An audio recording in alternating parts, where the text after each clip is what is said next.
It's late April, which means the eyes of the lacrosse world turn to Rancho Cotate High School in beautiful Rohnert Park, California. The sun is shining, a light breeze is blowing. It's a beautiful day for Western College Lacrosse Championship action. I am Dave Almy, and I'll be doing the play-by-play today. And I am joined in the booth, as always, by the effervescent and incredibly talented Michael Lantier. Thanks, Dave. It's a pleasure to be here. Our second year here in Rancho and doing WCLL. So happy to see this. It's going to be a great weekend. It is going to be a great weekend. It's an exciting weekend. I think everybody anticipates that there's going to be a high-level quality of play because we get to see in this first of the two semifinal games today the number 1 in the nation, University of California, Berkeley Golden Bears, 12-0, stampeding through mauling their schedule as only a Golden Bear can. That's true. Yeah, I mean, this is claws out and teeth bared on the Bears this year. They have really dominated and earned every single first-place vote in the MCLA Colleges poll. So, I mean, clearly they have staked their claim to that number 1 position at being 12-0 this year. Now, they're going to be playing on the home ground of the Rancho of the Sonoma State Seawolves. Mike, you're very familiar with this team. They had a pretty impressive victory last week that might get them off to a good start. That was a huge win. I think it was something that Sonoma needed because this team being 6-6, there were days that the team that showed up at Stanford was there and hopefully is here today. There are other days that they showed up and laid an egg, if you will. It's funny. Did you watch the tape of the Stanford game? I did. It was pretty amazing. I was kind of holding my breath the whole time. They were 2 goals down with less than 2 minutes to go, tied it up, and then won the game in overtime. I mean, if that doesn't set you up for the moment they have in front of them, I don't know what else will. Maybe they're in that position where they start to believe a little bit in themselves. Absolutely, and I think that you might see real life David versus Goliath here, and Sonoma's fired up. I mean, this is yards from their campus. They do play some regular season games here when the grass is too wet on the university, so this is home turf. They're going to have a lot of local fans here, but Cal, we're witnessing greatness. They're the top team in the nation, and it's going to be fun to watch. I sit next to you in the broadcast booth, Mike, so I get to witness greatness on a relatively regular basis. It's nothing new to me. It just feels great to be in the presence of both a great lacrosse game and a great lacrosse announcer. Now, these two teams met earlier in the season, and to say that it was a fairly decisive Cal victory is probably committing to understatement. Well, yes, they definitely found that Sonoma team that was unsure of themselves and cruised to a 19-9 victory. Oof. So, yeah. Or as my daughter would say, fatty oof. Ooh, fatty oof. Yeah. And it's time for them to shake the memories off. They're on the rise right now, and they're ready to play. So I think we heard from the Sonoma bench that they believe that this Cal team is ripe for an upset. I think the Sonoma team feels Cal might be looking a little bit ahead to have perhaps a rematch in the championship game versus Cal Poly, who's playing in the second game today. We'll see them later this afternoon. We did have a chance to speak to Coach Ned Webster. Mike, do you think that they're overlooking this Sonoma team? Well, Ned's a close to the best kind of guy. You don't get a lot out of Ned because there's a lot of stuff going on between his ears. But I would say that some of it even positive. Yeah, I would say that he's definitely not going to let this team take a nap here. They've got some work to do. They want a piece of Cal Poly, but it all starts here with Sonoma. So. You kind of sometimes wonder how heavy that number 1 is around their neck. Now we're going to take a quick break for our national anthem.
That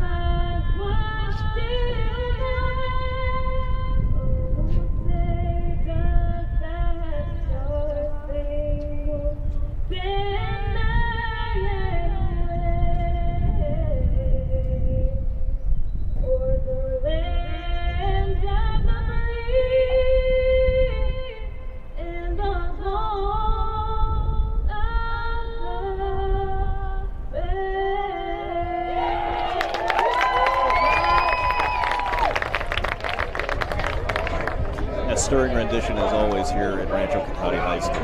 This field. Now, you had a chance to walk the field a little bit earlier. Mike, what was your assessment of it? Something that you have to be a little careful of running quickly down the sideline there.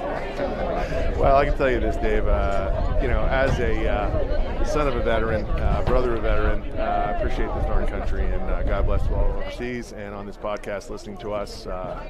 We appreciate your service. Really a webcast, Mike. We don't want to confuse terminology. Podcast inferring something that was recorded earlier and being played. And for the gamblers out there, I don't want you to think that you're hearing something that's already taken place. This is live webcast action from Rancho Cotate High School in Rohnert Park, California. It is, you cannot even believe how fantastic the weather is here for today. The teams are gathered up, and Mike, what are you anticipating that we're going to see straight out of the gate? Because we heard loud and clear both teams are anticipating the face-off is going to be serious business. Well, I think that is pretty much the key to everything on this weekend. Is possession is 9/10 the law. At least that's the way my father taught me. But I will tell you this. Strong defense and, of course, strong goalie play. I'm excited to see both of these guys have at it, and looks like teams are coming out for their handshake with a crack crew, Paul Kunsel and company. You know, you and I did these games last year, and we got a chance to watch junior goalie Nick Beattie of Cal in the net out of Winter Park, Florida. That's a special goalie. He can play the game and the position with a lot of effectiveness. He's got 12 saves a game right now. He's saving over 60% of his shots. I think if you get that hot hand in net, Mike, that could be really challenging for the Seawolves. Right, and they've struggled with some offense this year, Dave. I mean, they have had some quality looks and have capitalized on those, but they have a tendency to make some poor shots, and if they're going to make it easy for Beattie, it's going to be a long day. Yeah, he's going to eat up the long-range stuff. And, of course, Sonoma has split time with their two tenders, Jackson Feinstein and Andrew Moore, both averaging about that 52 to 55% of the saves out there. But, so they're going to see who they're going to roll out first. It looks like they're going to start the game with number 37, Andrew Moore. The sophomore is going to start in net. And obviously that's a big load for a sophomore. But, you know what? It's championship action, Mike. It's time to play to the top of your potential. Otherwise, time to go home. Exactly. This is kind of what we love about college sports. It's win or go home. And we're about to get started here. Hall of Fame referee Paul Kunsel doing his duty. Yep. Oh boy, we do love to watch Paul Kunsel in action. One of our very, very favorites. And here we go. And obviously the first possession is the one you want to start out with. And Cal just dominated in the first time these two plays from the face-off circle. And right now the scramble is on as number 26, Kit Stoddard, goes away, but look at that. Here comes Sonoma back down the other way quickly with that first possession. A tenacious face-off to start the game. Yeah. And Angelo Lagarino just comes up with the ball, and it was not bad. That wasn't that bad, but Lagomarsino. Lagomarsino. Okay. That's all right. 2 years I've been doing this. 2 years I haven't been able to get that name right. Lago, and unfortunately what looks to be a quick turnover behind the net. So Cal, aggressive defense, takes care of that, and they're going to start the clear right out. Pancho Hayda very upset, clearly, that unforced error there, and it could be a forced error, but he's definitely very nervous about each possession. This is a game that can quickly get away from either team, but we'll see what Cal's going to do here. Yeah, they're not in a position to be able to turn the ball over very much and be able to stay in this game. So Cal sets up on their first possession, number 12, Matt Dixon, the first team all WCLL midfielder at the top of the net, sets the tone, and Cal begins there to work it around the net to test out that fairly stout Sonoma defense. Let's see what they're able to bring to the bring the zone look. And I know that Cal has anticipated there was going to be some zone today, so they look forward to be able to test their skill against it. And the ball hits the deck and comes up with another ground ball by number 2, Miles Rosberg. Cal working around the perimeter. They're finding that inside. Nope, it bounced off the other. It was a shot by Lombardo. I can't tell if it hit the post and hit the back of the goalie, or want to take a look at that. Maybe we'll see that one again. Moore was on it, but then he lost it, obviously, in his feet. But ref was right there to signal play on. And we're getting from the replay crew. You can tell right there. Great camera action. That did hit the post, but fortunately the goalie was there to grab it right up. And so Sonoma recovers the ball, and they're going to start their offensive possession. And this is one of the guys they're going to have to get a lot out of today, number 4, Hayden Dill, who's been the second leading scorer on the team. And just like that, wow, Hayden Dill sets up, and that's number 30, Joey Piombo, yes. 35 goals on the year. Yeah, both all division, all conference with Sonoma. And this is exactly what Coach Ponch wants to start up with. See what kind of holes they can find, and boom, they found one right there on the far side pipe. And boy, I think that if you're looking for the kind of goal Sonoma wants to get today, that's what they want to see. Assisted goals, quick shots from the middle versus the long-range pieces. Yeah, this is not a day for individuals. This is a day for team defense, team offense. That's going to be the difference maker. Boy, and so now that first goal in the net, you kind of wonder about Sonoma maybe starts to believe a little bit. But if they're going to do that, they're going to have to figure out a way to get the ball back from Kit Stoddard, the face-off specialist from Hidden Hills. Because possession is just ruined Sonoma last time, again, when these two teams faced off against each other. I don't know why the pacing is a little low there. Well, it looks like Ned Webster's still very relaxed. Quick shot from number 16, Jake Pistotnik. Love that name. The captain. First team all-conference attack. 46 goals and 14 assists. Oh, here we go. Watch out. Yeah. Doorstep. Wow, that's number 2, Miles Rosberg. And, Mike, even in the first 2 possessions, you can see that Cal is finding those gaps in that Sonoma zone and exploiting them. Yeah, you gotta find the seams there in the zone and take advantage of it. And I think the low man there, 16, just got caught just a little bit too low on the GLE and was not able to recover, allowing Rosberg to score. We're going to have to make sure the body goes on the body on that rather than the gate of the stick, where you can just pass right through a little toll booth action there. Not that I've ever run a toll booth or anything like that, but you understand what I'm trying to say. Yeah, I had a roommate in college that did. It was actually a drawbridge, toll bridge. It was fantastic. So here we go again. Cal up with the possession. That's going to be a trend that we're going to have to keep watching, because that is what Sonoma pointed out to you they were going to need to do some damage on. And that's 2 for 3 for Cal right now as they start another offensive set. Ball's up top at number 12, Matt Dixon. Dixon again, first team all WCLL. He passes the ball around up top. We're over now to Sean Tran. Tran we saw a lot from last year's championships games. Very active, had a lot of success. And you can tell that Cal is really finding those cutters from across. And their effective dodging is another big shot with another save. I can't tell if that was off the foot or off the post. But Cal, closest to the ball, maintains possession. Starting it over to the right of the goalie, Brendan Cook. Now this is a guy that everybody wants to keep their eye on, right? The WCLL Offensive Player of the Year. Oh, absolutely incredible. 33 goals, over 30 assists. This kid can do it all. It's the whole package right there.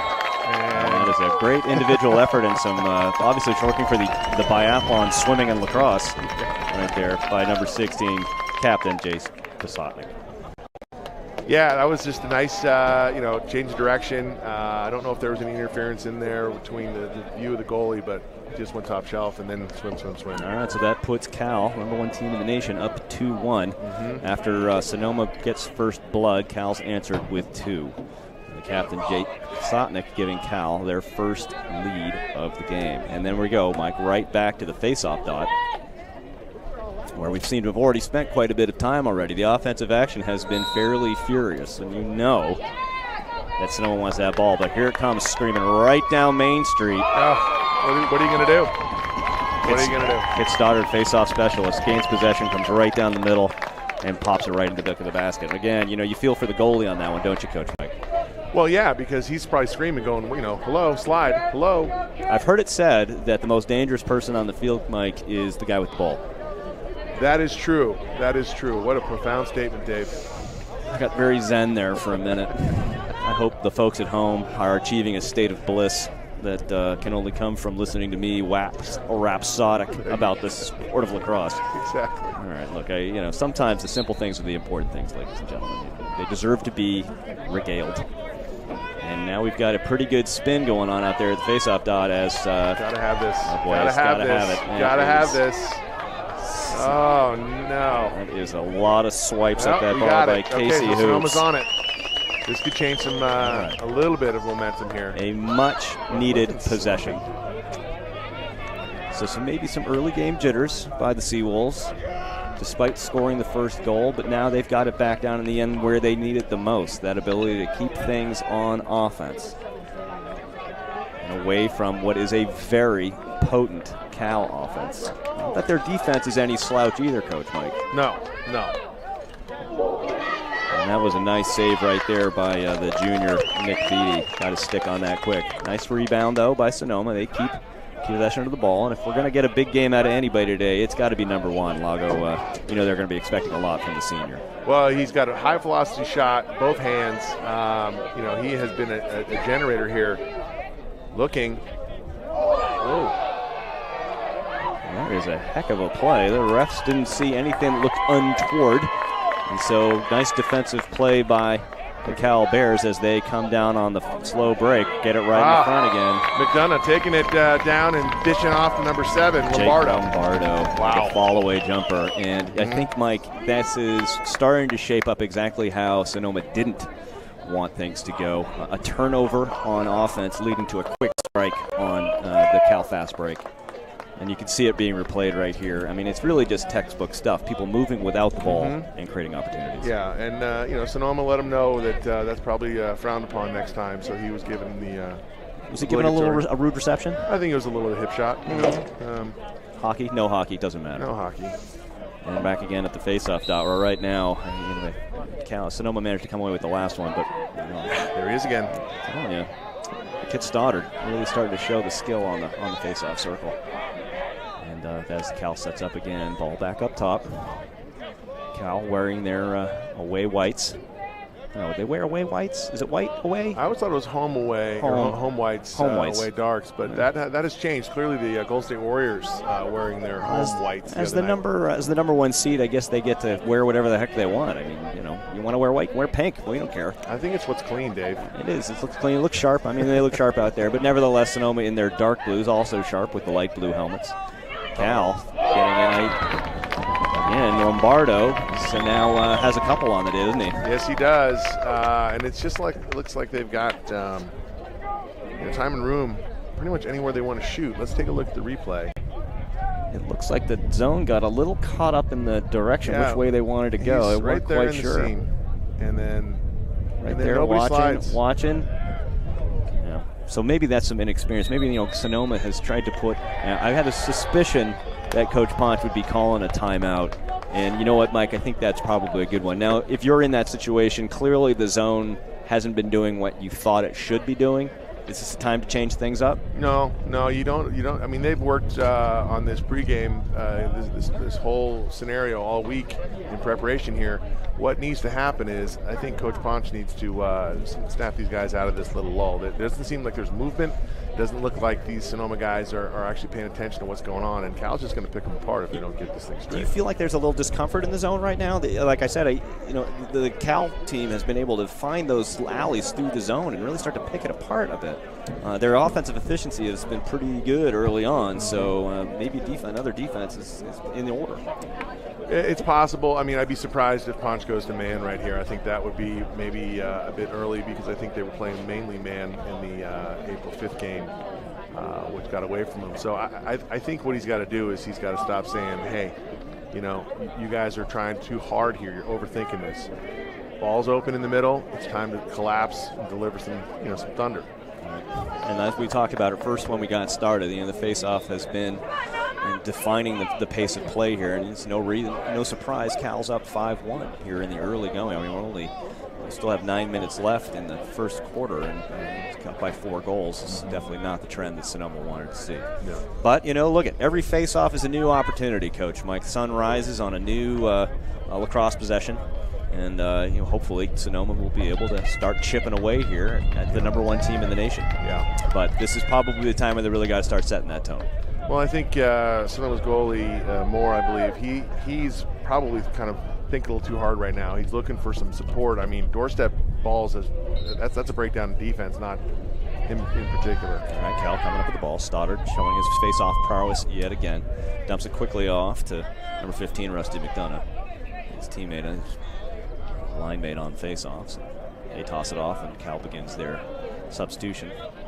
We'll see if Sonoma comes out with another defense. Mike, it looks like they may have start pressing out here a little bit. They've got a bit more of a man look going on right now. Well, so Coach Ponch shows me that this is why he's employed at the collegiate level and I'm not. Well, is it panicky?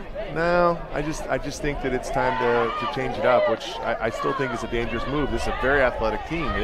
They have run. Well, there you go. We draw penalties, so frustration. First bit of laundry on the field, so now it looks like Cal has an opportunity to get a man up. Yeah. With a good quick stick. I think the penalty is going to be against number 3, Quinn Max, defensive specialist out of San Marcos. Lombardo there to get the rebound off of the stick, so Cal keeps possession and penalty stays on the field. Cal still taking their time and probing. But you know what? I personally kind of like the aggressive tone now being set by this man defense. I think this is more in the style of the Seawolf team. Yeah, that's true. You see, now this is the aggression, though, that if they can get, lathered up a little bit, if you will, on man, they have a tendency to draw some flags. So this is it's a fine line here. Yeah, Mike, it's a great point. We've seen the Sonoma team every once in a while, the games that we've done this year when the technology has worked, which has been 0 out of 4 times. But we have got a chance to see this team, and they are subject to flags raining down upon them.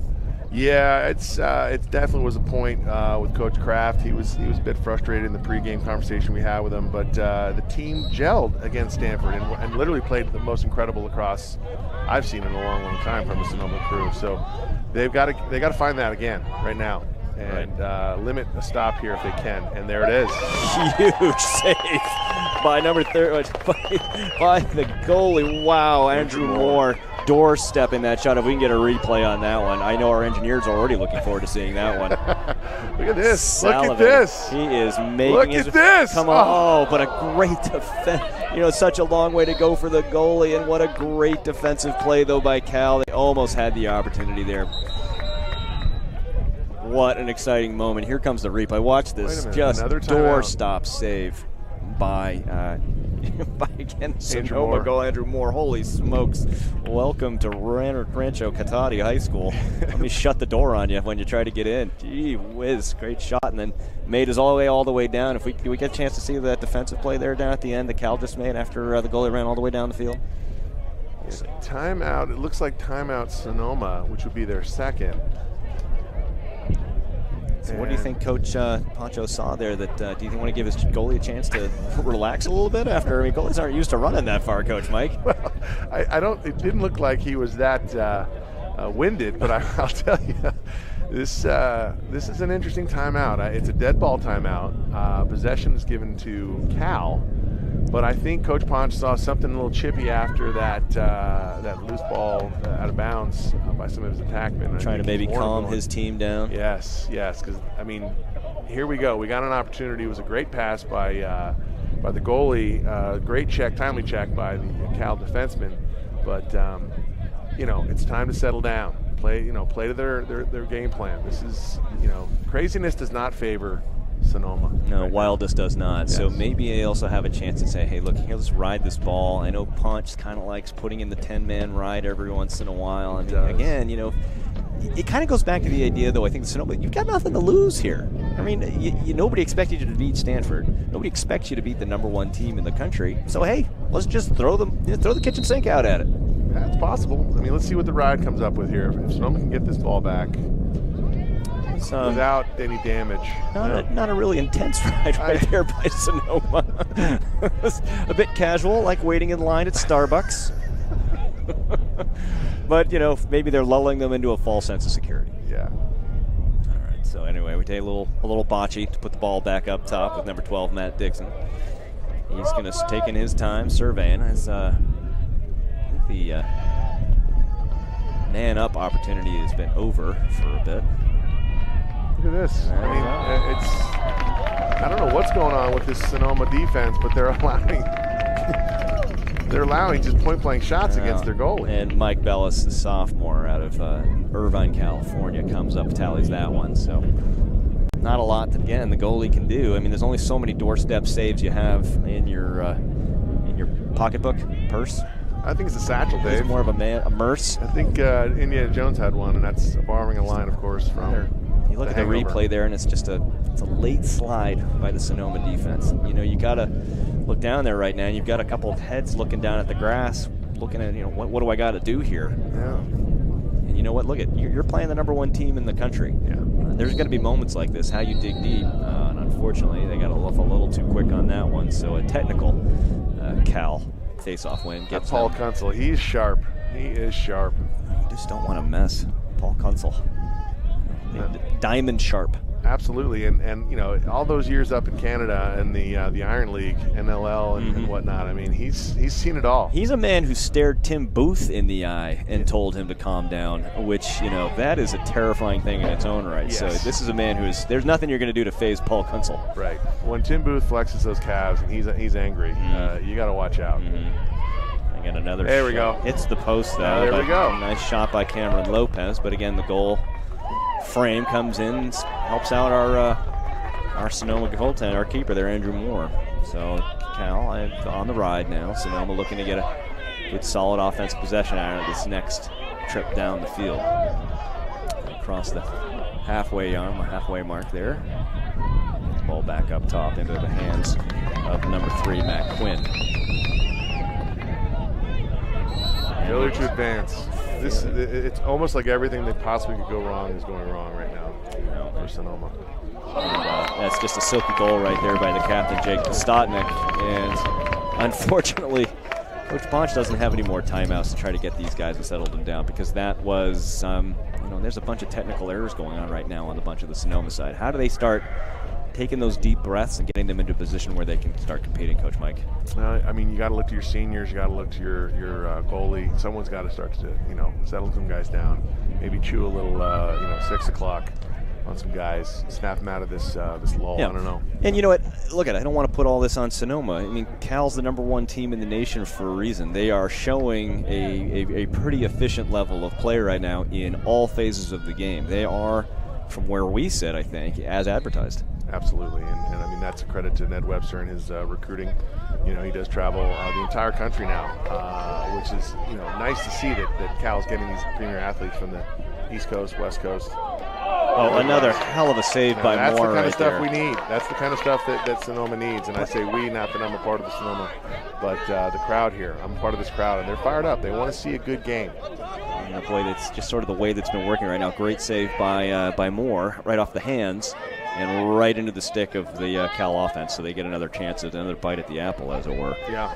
A little bit of frustration. And that's a 7-goal run. I mean, Sonoma first to score, and now it's been all Cal. So Sonoma needs to get one in the net here and start to establish themselves. Nice ground ball by Zach G. And he throws it away. And you can see that. And like I said, there's really no sense of urgency for anyone in this Sonoma defensive zone there to handle. You know that they want to capitalize on getting a stop there, get it back, and then just have that turnover right there. It's kind of crushing to a certain degree, right? Yeah. There you go. Nice little stick out in the play. Nice stick by number 16. Brian Hampton gets it in the lane. Off out of bounds, though, so it stays possession Cal. Behind with number 20, Brandon Cook, that very dangerous Brandon Cook, the WCLL Offensive Player of the Year, with over 30 goals and 30 assists, Mike. He's a fun guy to watch play, and I know everybody around here was excited. Oh, yeah. Jersey boy. Seton Hall. Just off the mark, but again, you can see Cook operating with his heads up. He's just looking for those little bits in the middle where he can squeeze the ball in there to get that shot off. So yeah, Sonoma back to the zone. Just trying to change it up, keep them trying to get some unsettled. But it's just individual effort right there by number 14, Michael Bellis. I won't call that unassisted, but that was a pretty good fake over the top right there. Wow. I mean, halftime could not come any sooner for Sonoma to regather themselves. Here we go, Mike, on the replay. You can see just baiting him with the fake shot, goes left, up around, and backs it in. How much the goalie can do on that one. It's a great individual effort. I know we're only in the first here, but California product. This is starting to slip away. Well, 8-1 with 3 minutes left in the first. That is a slippery slope. But you know what? Sometimes it just takes a goal, right? Sometimes it just takes great ground ball, great individual effort. It starts lightning. Right there, the local kid, Philippe DeVring. Gets the Sonoma crowd excited. There we go. So what do we start talking about, Coach Mike? Just one thing. And what it takes is it took that Petaluma kid, Philip Deverain. Yeah, the Casa Grande Gaucho product, and shout out to the 20-0 Gauchos who took down their arch rival Petaluma High School Trojans last night for the Battle of the Paddle. I heard when he was deciding on high school, he thought a little bit about going to the Heritage School in Georgia, but decided to stay as a local boy. Right, yeah, and he also said no to Deerfield and St. Andrews. Yeah, Georgia's compelling, though. There's a lot going on in that state that make it a hotbed. Absolutely. But stayed local, and I know that the Casa Grande program is happy to have it. But Sonoma now really on what I would call their first significant settled offensive possession. And unfortunately, a Mongol. Outside of the net. Hayden Dahl, everybody thought we had it, but oh gosh, there we go. Look at that is why that the Cal goalie. Hank Taff out of Tam, another local product. Nick Beattie with that outlet pass. And there's a big save. Oh, no, and he gives it right back. That's just unfortunate. I mean, it's just like Sean Tran with the putback. That's why you never turn your back on the goal right there. It may be sloppy. Yeah, but, nice first save, but he pokes it out, trying to scoop it. Watch this. He'll make the save, and then just buzzard luck right here, and right to him. Boom, boom, finish. I hate to say it. It's kind of been the flow of the game, Mm-hmm. It's kind of the way things have unfolded. Just bad bounces, rolling right into Cal sticks, deflections going right back to give other possessions. Mm-hmm. Buzzard's luck, you got it. So, maybe this is just something that it's the hair shirt that Sonoma has to wear in this first quarter so they can get to quarters 2 through 4 and battle back. And yet another Cal possession on the push. So here we go, settling back in on the offensive side of the field for Cal. The Golden Bears looking to extend their lead to extend their goal count up to double digits here with still 2 minutes left to go in the first quarter. It's funny, they have a very patient look about them on offense, but boy, have they been scoring goals in bunches here in the early going. Yeah, I mean, they're definitely in a groove here, but I think that's what this team's been doing all year. I mean, they are so self-assured. They know exactly what they got to do, and they've done it. A rare off-pipe shot. The captain, that's Jake Lombardo, the junior attackman out of Laguna Gal. 26 goals on the year. Couldn't add to that number right there. He's already got a couple, I think, today, though, doesn't he, Coach Mike? Yes, he does. Lombardo leading the orchestra. Mm-hmm. And he had another look at it right there after a fairly slick feed from Sean Tran. But again, they are certainly getting their opportunities. Well, this is the rhythmic, bam. 27. It's Matt Keeney, sophomore, San Clemente, California. Came around the corner, just tucked it into the far corner on the net as he came rumbling around. Well, this offense certainly looks like Ned Webster's demeanor. I mean, just very calm, cool, and collected. Obviously exploiting where they need to, taking the time when they need to. I mean, we talked about, they're not going to look ahead. Oh, it's double digits right now, folks. They seem to be fairly present right here in this game. I betcha. All right, so Sonoma looking for any kind of spark right now, and they're hoping they can get one at least at the face-off circle to do it, because they are right now looking at a 9-goal deficit, and we're still in the first quarter of play here. Deverain again, battling. Good action going on there. Stoddard still not in control. Oh, wait, it's still loose. And can the kid from Casa come up with it? He can, but he gives it back. And with possession called, Cal Stoddard, yeah? Yeah, once again, Cal Sonoma puts on a good battle for that ball, but again, the bounces keep going the other way, and bodies are starting to litter on the field. And you know what that means, Coach? Yep. So's laundry. Yeah. I also want to take this time to point out number 41, Anders Chang, has now entered the game for the Bears. Look at him. Yep. He is just so great to see on the field. Immense. Yes, one of our prodigies back in the Sonoma Marin Northman days. I think it's safe to say one of the favorite Northmen. Of all time. Yeah. Yes, of all time. So is he in the Northman Hall of Fame? Yeah, plans are just going through the county, and we're going to break ground hopefully in late summer. If you're listening, we are going to start a GoFundMe campaign for the Sonoma Marin Northmen Box Lacrosse Club Hall of Fame, and look for that link here in a little bit. And that brings us to the end of the first quarter. The score, 10-1, Cal over Sonoma State Seawolves. Look, we knew going in, Coach Mike, that this was going to be a tall order for Sonoma. Yeah. I think it's safe to say that we didn't expect it was going to be quite this big a tall order. No, I mean, I always love seeing good lacrosse, especially, going into the national tournament. I think both these teams have it in them, but Cal is just inserting its will. Very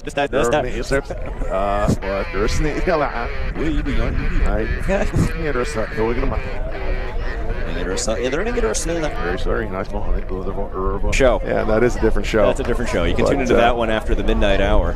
I think we're going to do a quick interview here with His Excellency, MCLA President Aaron Myers. I think the title's a little bit overstated, but appreciate it nonetheless. Thank you. Now, you and your crew were here last night doing the duty for the Division II games, and you had fun with that, huh? Absolutely. Very, very exciting. Sportsmanship was just off the charts. Very big upset, huge win for St. Mary's last night, taking down a top 20 ranked UC Santa Cruz Slugs team. Yeah, no, that was definitely a surprise. What a weekend for this WCLL championship, and what a sight. Give us some thoughts. Well, I think this year it's you've got 3 teams that are ranked in the top 25 for Division I here in the Final Four. 2 teams in the top 10. Cal enters as the first undefeated team going back to the early 2000s to enter the WCLL Final Four with the possibility of going to the national tournament as the #1 ranked team and with an undefeated record. So I think any team that emerges from this tournament victorious, whether it be Division I or Division II, really is a big threat to win their respective division titles. And that would be amazing to see the WCLL crowned champion in this very large countrywide program of the MCLA. I have loved it since its inception, and glad to see that the West Coast is representing. So where do you see the WCLL going? Are we going to see more teams coming in? Are we going to see any restructuring? We did do a little bit of restructuring this year to go with divisions. Going to remain somewhat similar, most likely. Maybe move a team here or there to either the north or the south. And we're also looking to develop the local talent, especially at the Division II level, get some new teams involved. Possibly looking at adding Sierra Nevada back into the WCLL this next year. That would be good. So, yeah, a lot of good things on the horizon, but the biggest thing that's really led to our success, besides, the Mike Analas, the Gary Podestas, the Dick Flories, the guys that really kept this conference going for so many decades, is the alumni and combined school support allows to have somewhat, semi-full-time dedicated coaches, which is what these teams need to be successful in the long term. Absolutely. A quick goal there from Cal, from number 20, Brandon Cook. Absolutely, and we thank you for your time. What you do here for all the local youth teams to come and see this and watch some of the best lacrosse in the country is invaluable, and thanks for having us come up and do this with you in the booth. It's going to be a great weekend, and we look forward to tomorrow as well. Hey, thanks a lot. Appreciate your help. Thank you. Mike, that's what a pro sounds like on a microphone. That is true. He's very polished. He's very polished. I'm sorry, ladies and gentlemen, that you have to have this hack back describing probably what it was actually memories of games rather than actually what's happening in front of us. But that's what happens when you. Anyway, beautiful day here at Rancho, folks. Sorry. Realize this is probably a family show. It is. And surprise, surprise, here's Cal back on offense. And again, taking their time and finding just shooters around and finding lanes just constantly, Coach Mike. You really wish that Sonoma defense would find its feet and get aggressive back out to that ball, but Cal's just exploiting it right now and making it look easy. Yeah, well, that is a credit to Dino and crew. They have coached these guys up, and when you have 12 all-conference selections on the field at once, there's a lot of weapons there. Somebody on Sonoma is absolutely flying down the sidelines. I can't get the number. Okay, 33. 33. That's Alex Hasna. was just motoring. They had like almost a little like Roadrunner beep beep going on behind him after that one. So it's nice to see somebody trying to make something happen here. Maybe just, again, that little spark the Sonoma might need to try to just put the biscuit in the back of the basket. I'd love to see Lacrosse take this team on his shoulders. He's done it pretty much his whole career at Sonoma. But if you're going to start to try to crawl back into this, it's going to have to start with #1. Yep, right up to the top of the senior, who is keeping his favored position out there at the top of the box, hoping to get his hands free and let that big shot roam. As Sonoma moves the ball around. They're moving the ball quickly. So, like again, you like to see that, right? Settled down in offensive possession, still working aggressively. He's drawing the slides, but there seems to be no there's some hesitancy there. You gotta, if your man is leaving, you gotta be moving. You know that off-ball movement is going to be the key to success here right now. You can hear maybe the Noma bench. Oh boy, the pickpocket. That is Nick Beatty. That Cal captain takes a big shot out of midfield. That is unfortunate. That looked to me like a very clean physical hit to his shoulder. So flag on the field. We're going to see how this thing, it could come against Lacrosse. Let's go to the replay. Sonoma again frustrated clearly at the play here, and maybe just wanted to take that opportunity to show the goalie that he wasn't going to be making it past half field. Yeah. Again, we've seen this before with the Sonoma team, getting a little frustrated, and the refs, again, not a terrible check, but they'd like the flag tends to go out a little quickly when goalies are at play, right? Wanting to keep that position as safe as possible. So maybe a little early exit from the yellow hanky. A little bit, but hey, it is what it is, and Sonoma's got to respond here. Let's see if they can make a stop. All right, so turn the ship around. Cal on the man up, 11:50 left to go in the second quarter, leading by 11-1, and looking to add to that total right now. And much to Sonoma's pleasure, a rare offensive mistake by Cal throws it away. That's Postotnik, the captain. Rare unforced error there. I believe he's a nuclear science major.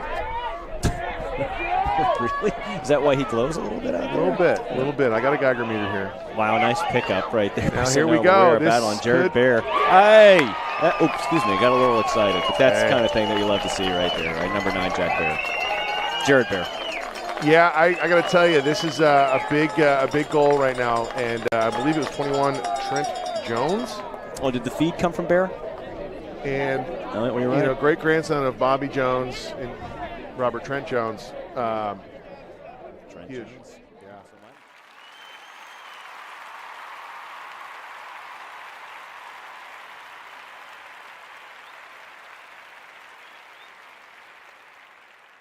Look by Bear to get the conversion. So 11-2. Sonoma gets a much needed goal. Yep. And they drop back. So that's actually a shorthanded goal, which makes it even should be worth 2 in a game like this. But sadly not the case. As Sonoma drops back into their man-down defense. As Cal probably still has about 30 seconds left on the penalty. Moving it around. Sonoma adjusts their defense into the diamond. Another unforced error, but again, ball sort of doing what Cal wills it to do right now. Here we go. Even up. Full strength. That's a good kill by Sonoma State. This is the little things that matter, folks.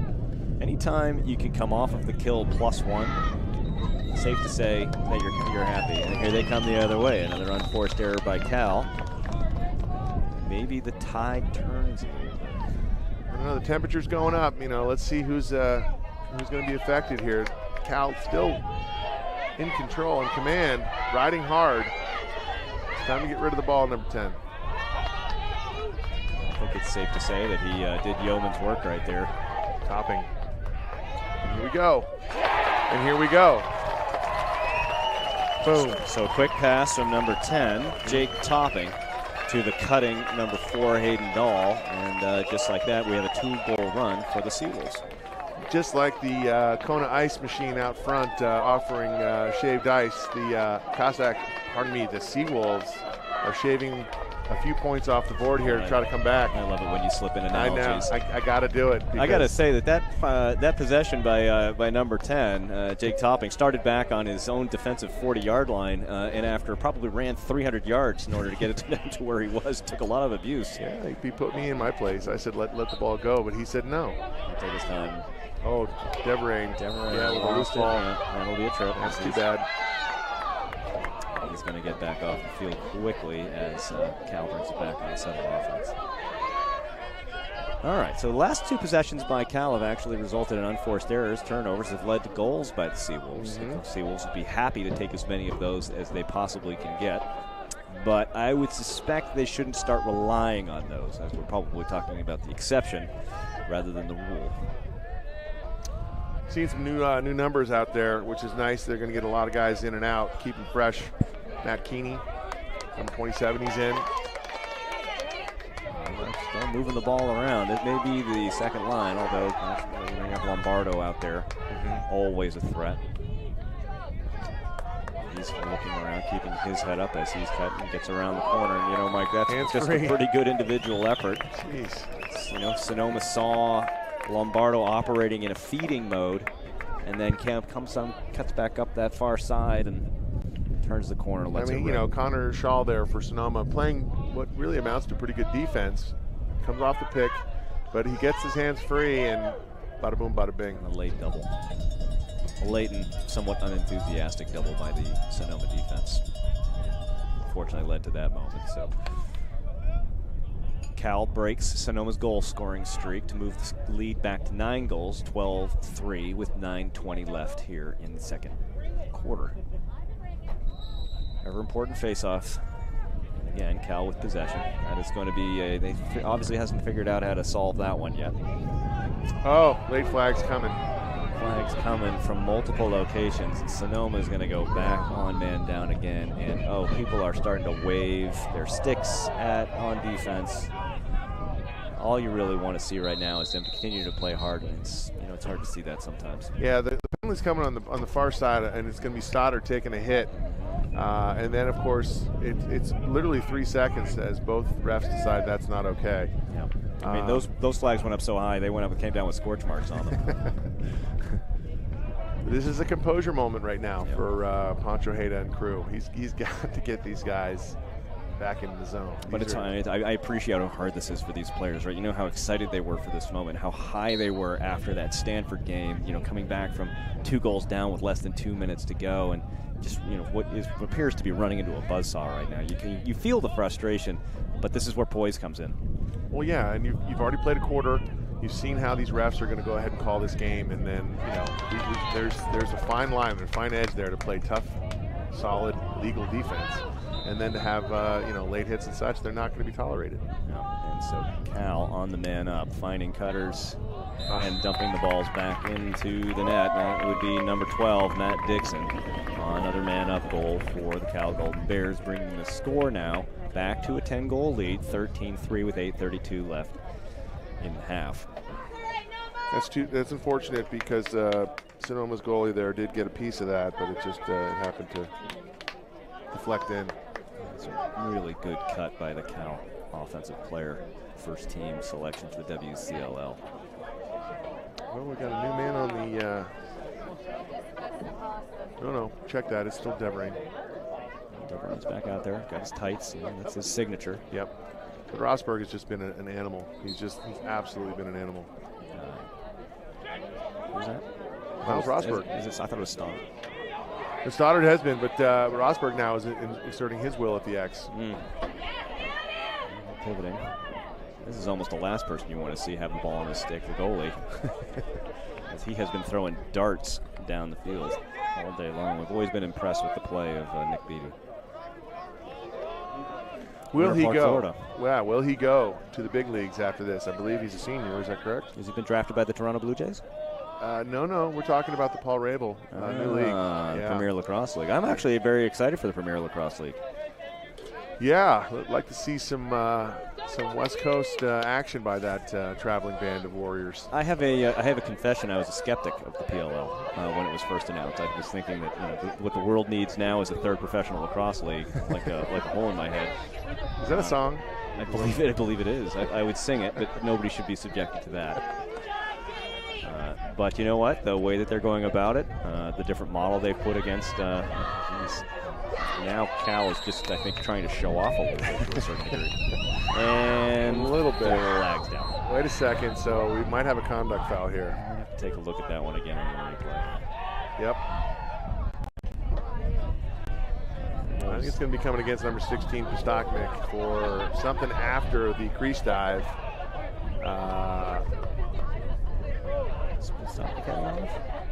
Let's see if he takes the knee or bend the knee. There's another one. There's another one. So this is unbelievable. Shot clock is down. So we've got an official timeout.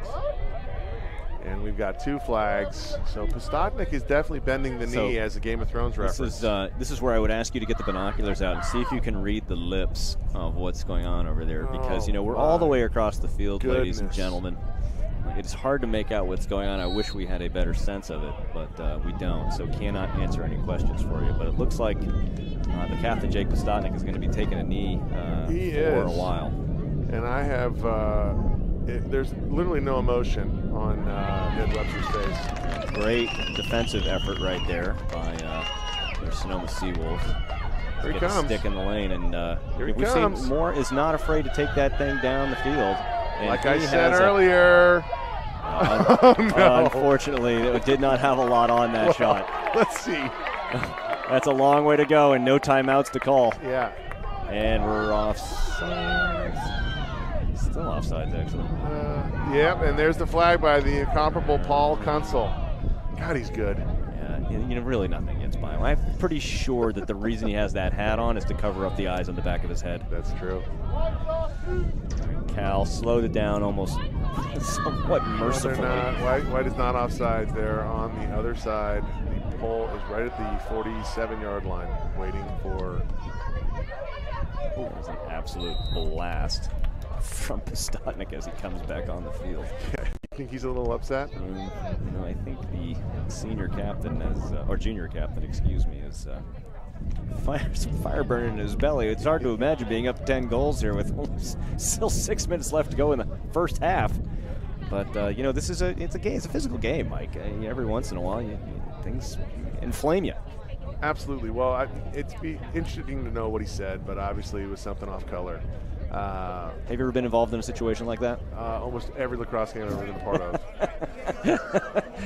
of. Folks, there's a reason why Mike does color, because he knows color. He adds a lot of it to the games as they unfold. Even the mighty Canadian Mounties had to escort me out one time. So that was fun. Still the only person I've ever seen ejected from a youth box lacrosse game and forced to leave the entire arena. That doesn't happen every day, ladies and gentlemen. Northman Pride. Northman Pride. Again, that GoFundMe campaign for the Hall of Fame for the Sonoma Marin Northman donations, your 10s, 20s, and 1000s will be greatly appreciated. Yes. Okay, so Lombardo over on the left side of the goalie starts the ball moving around as Sonoma is killing yet another penalty. Let's see if the defense is equal to the task here. Cal has shown themselves to be very adept at finding those open shooters. And number 14, Michael Bellis, just misses over the crossbar on that one. Sonoma there to back it up.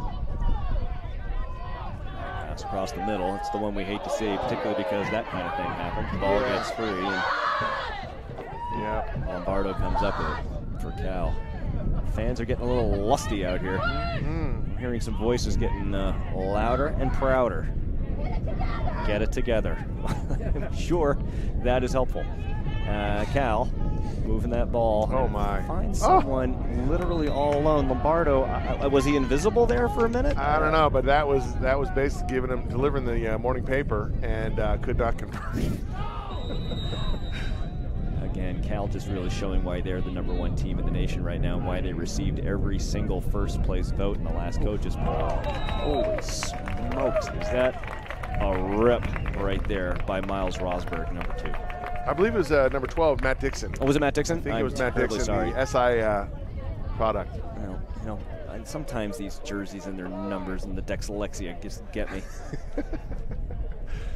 Yeah, that was a nice shot. Just decided to hit. Yep. Switch back to the left and let her go.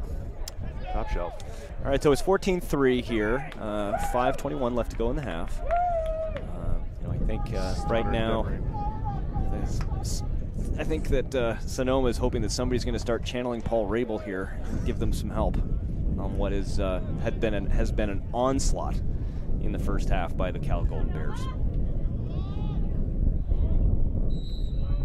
And we're off.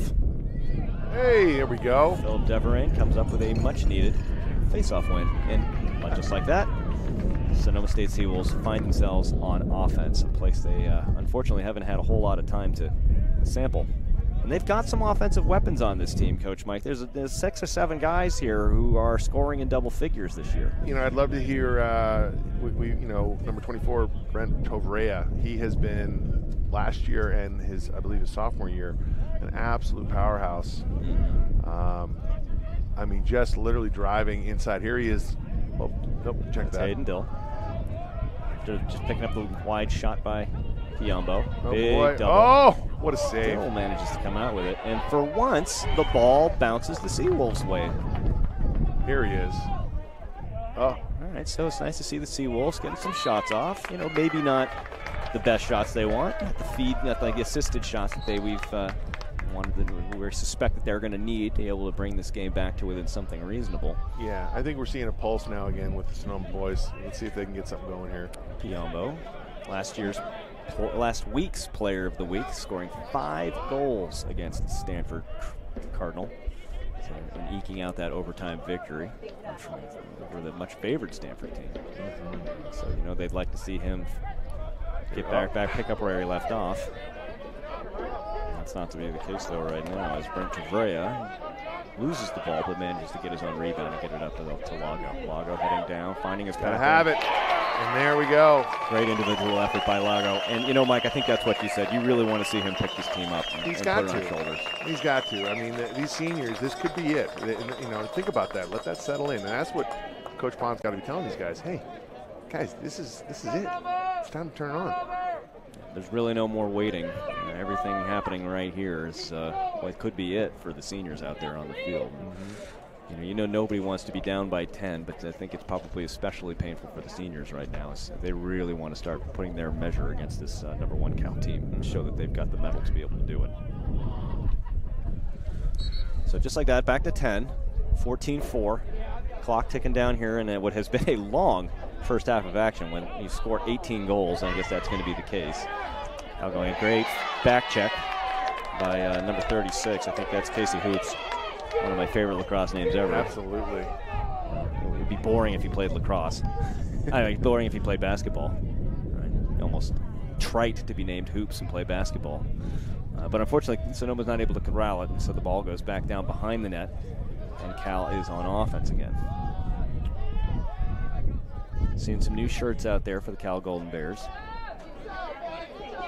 An aggressive defense right there by number 45, Kay Cheslak, freshman attackman from Delray Beach, Florida. So the Florida connection alive and well for the Golden Bears.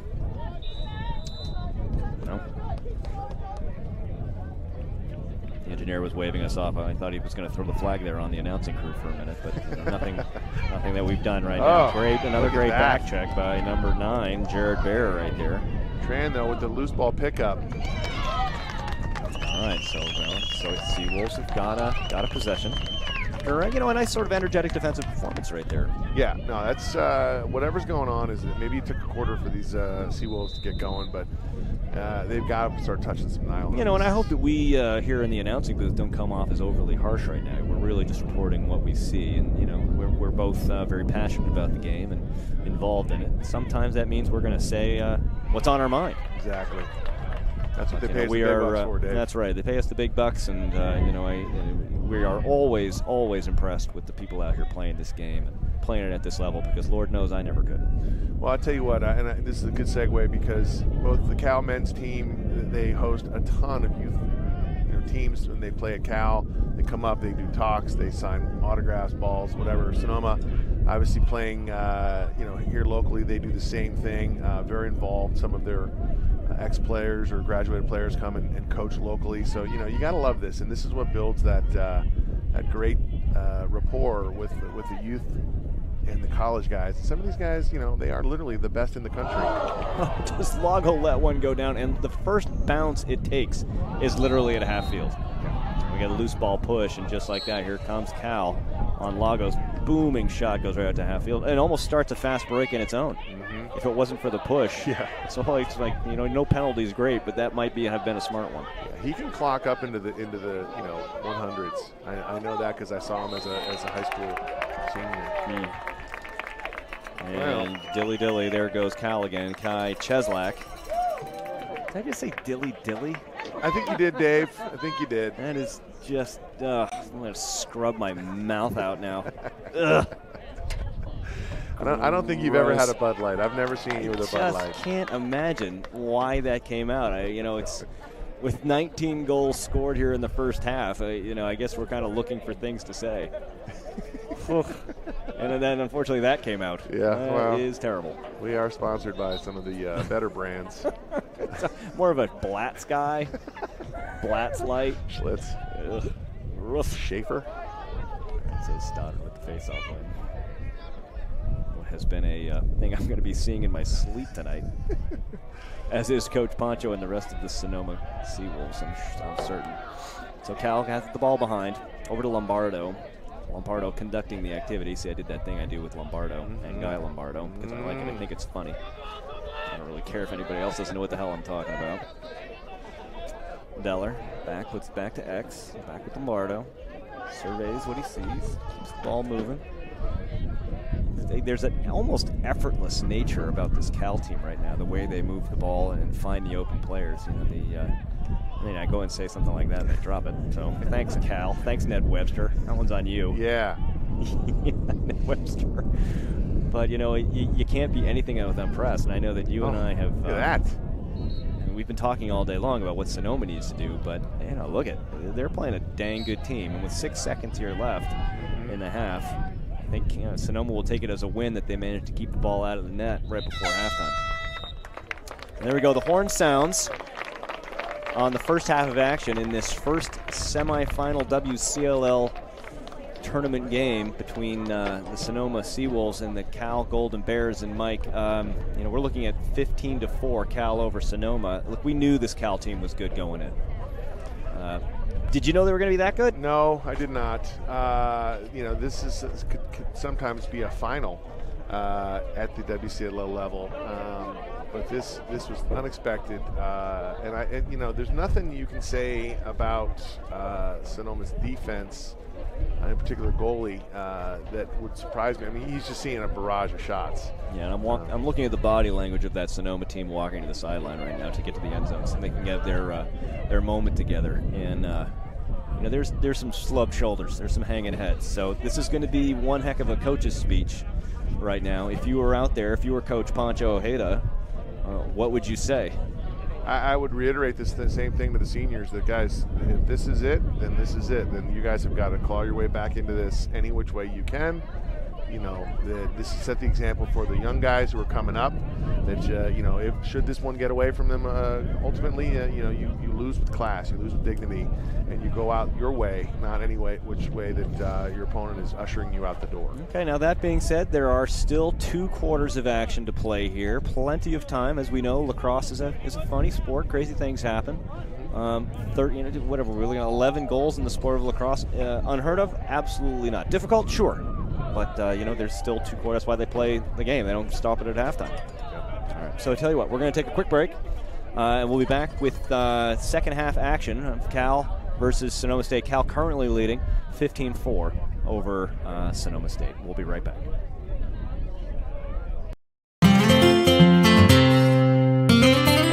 Go wide. Go neck wide.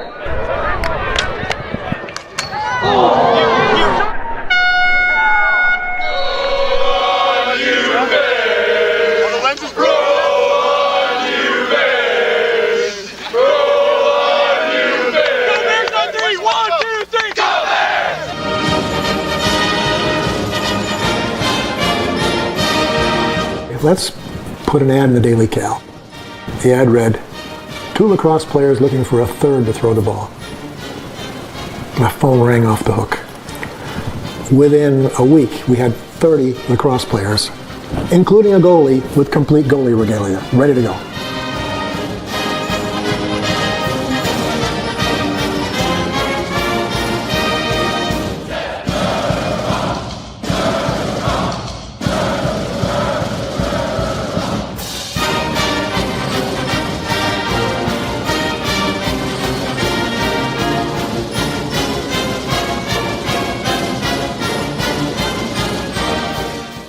The senior leadership on the team from last year was just unbelievable. Just guys who are absolute studs as athletes, but then also as people. Last season was a culmination of a lot of different aspects of my Cal lacrosse experience. Coming in as a freshman, having a coaching change, and then going through the growing pains that come with having a new coach.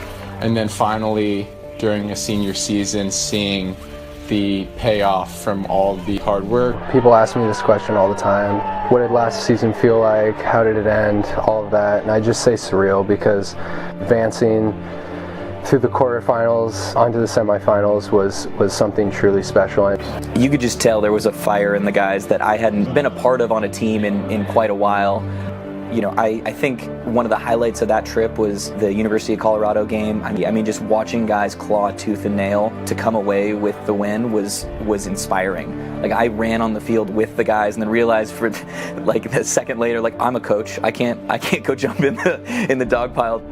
It was just an amazing experience, and it's almost like we put 3 years, up to 4 years of Cal lacrosse experience into 1 week, and we just left it all out there. You know, after we beat Colorado in overtime, just sitting in the hotel room, being in absolute shock about what happened and thinking, wow, we still get another game to play. The season was amazing. Like, I can't deny that. When you tell people that you ended number 3 in the country, people are like, their jaws drop. Like, oh, that's what you do after work?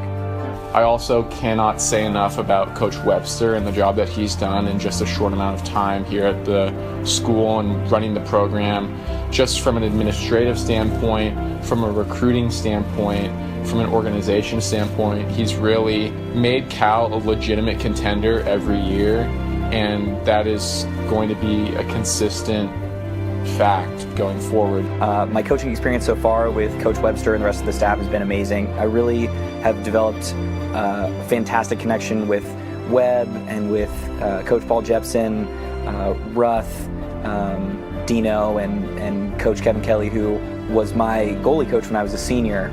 The Hall of Fame event, reflecting on it as a player, it really gave me some great perspective about what Cal lacrosse was. To go to an event like that and see all those alumni and all their families and have this very organized, special, emotional, and reflective experience where everyone who's gone through the program is together under one roof really gives you a feeling of being a part of something greater than just your 4 years, but something that's been around for 50 years. My first Hall of Fame event, I don't think I completely understood how important and how valuable having these alumni was. Looking back now as an alumni, it's really something special, and I think it's not something that a large percentage of the teams across the country can boast about, and it's something special to Cal lacrosse. So the Hall of Fame this year kind of holds certain significance because I never got to see him play, but Mario Anias sold me my first lacrosse stick. I don't think he'd remember that. I was just like a 7th grade little towhead, but he sold me my first stick in his shop at the California Lacrosse Company. I'm going to be very excited to see him step on stage and be enshrined in the California Hall of Fame. You saw someone like Mario, who was a badass on the field. He played with this intensity and this chip on his shoulder that he wasn't going to back down from anybody, and he was going to try to whip the living daylights of anybody across from him. And it didn't matter if you were from Chapman and Chico State or if you were from Princeton and Duke. Dick Graham was flat out the greatest lacrosse player I've been privileged to play with. I played with Dick, fortunately, in 72, 73, and 74 for Cal lacrosse. He dominated. He had a left hand that was unstoppable, pinpoint accuracy on his shooting in the corners, and a pinpoint passer. Dick would blow by his man quickly. My man would drop off. I'd get a nice feed from Dick and pound it in. Just had fun. I'm happy to support him into the Hall of Fame of Cal Lacrosse. I did play with Mike Sterrett as a young freshman. Mike was a defenseman. Back in the era, Mike was one of the guys who'd carry a big, thick, heavy piece of oak, and he knew how to wield it quite well. It was a thing to see. He was strong, and he was able to knock people down. It was nice to have someone like that in front of you when you're standing in the goal. He was definitely the leader on the field. And Mike, while a leader, was also willing to have a good time. You know, this is when we could still bring kegs onto the field after the games. And you know, after a hard-fought battle with our opponents, we'd tip a few beers with him afterwards.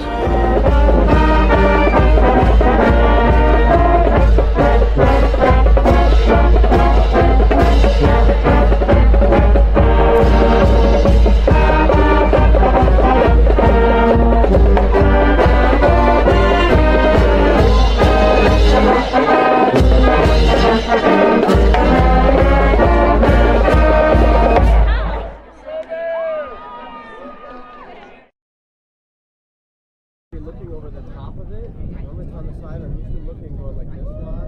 So now this is up here.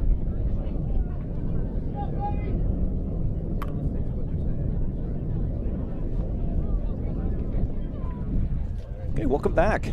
We are still here at the Rancho Cotate High School in Rohnert Park, California for WCLL Lacrosse action. Championship game. Oh, can I get our picture taken here? Well, you know, we are celebrities. He's taking our picture. He's taking the picture of the guy up above us, you ding dong. He's not No. even looking at us. Just smile and look pretty, will you? Jesus.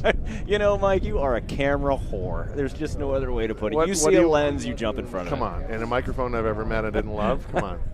Jesus. Well, all right. So we are getting ready for second half action here with Cal leading Sonoma 15-4. You know, we're on the internet, so this signal extends all the way from Rancho, where are we? Rohnert Park, California, over to Noonan, Georgia, all the way up to Vermont, and all points in between. For what is, you know, look, it's the number one team in the country, playing a team that went 500 on the year, Coach Mike. And I think even the folks in Georgia and Vermont that are listening to this show can understand that that's a tall order for a team that went 500. So, you know, no surprise, Cal is leading 15-4 here at the beginning of the second half. Yeah, it's and you know, we spoke with Ned Webster obviously before the game, and as I'd mentioned, he's traveling, doing a lot of recruiting across the country. So those folks that can't get out here for this game, you know, they're relying on us to paint them a portrait, if you will. Well, they are going to have to use a very big brush because they are finding themselves down by 11 right now. And thank you for the artistic analogy. We like to make sure we throw a lot of different things in here for you. We've got a big little thing. We've got a change in net here for Cal. Give some people a look at it, and you know, look at this. The second half starts a lot like the first one did, or ended with Cal on possessing. Well, I tell you what, there is a change in Sonoma's net. Jackson Feinstein, the senior or sophomore goalie, sorry. Yep. So we'll see if that maybe can stop this onslaught. Sonoma continuing their trend of swapping goaltenders at the half, and after the first half that. You know, that Mr. Moore saw probably needs a little bit of a break. He's probably a little twitchy. A little bit. Yeah, that was a lot of gunfire sent his direction. Oh, there we go. Nice. And Sonoma on the move. Nice stick play right there by the Sonoma defense. 10. It's Jake Topping again. Yeah. So he's making himself known. Look, in a game that has been tough for the Sonoma defense, Mr. Topping's had a couple of nice plays out there. Well, it's nice to see from the freshman. You know, I mean, Ponch is also a heck of a recruiter. He will go to all four corners of this the state as well as the West Coast. Well, it's nice to be able to say, hey, would you like to come play lacrosse in wine country? Mom and Dad are excited, right? We'll come to every game. All right, so Sonoma with a much-needed offensive possession. You know, like if you can start the second half off with and look at this. There he is, my man, Tovrea. Brent Tovrea. Good individual effort, heading down to the goalie's his left side and putting a little bouncer in and have to load the stick. things are falling in and here a flag, inside the booth. which let's see. We're getting a push with possession, cross check. So it's a personal, I believe. Looks like we're going to get some caged bears here. You like that? You like that? Oh, God, that's why that color keeps coming. It's Yeah. just so good, ladies and gentlemen. practiced When you that can once morning. weave the mascots in, it just makes it all the better. All right, so we're all of a sudden now 10-goal lead. 13:37 left here in the third quarter. And I think that might be, no, that's the second penalty for Cal. And Mr. Postotnik's transgressions of the first half. Sims. And, huge face-off here, though.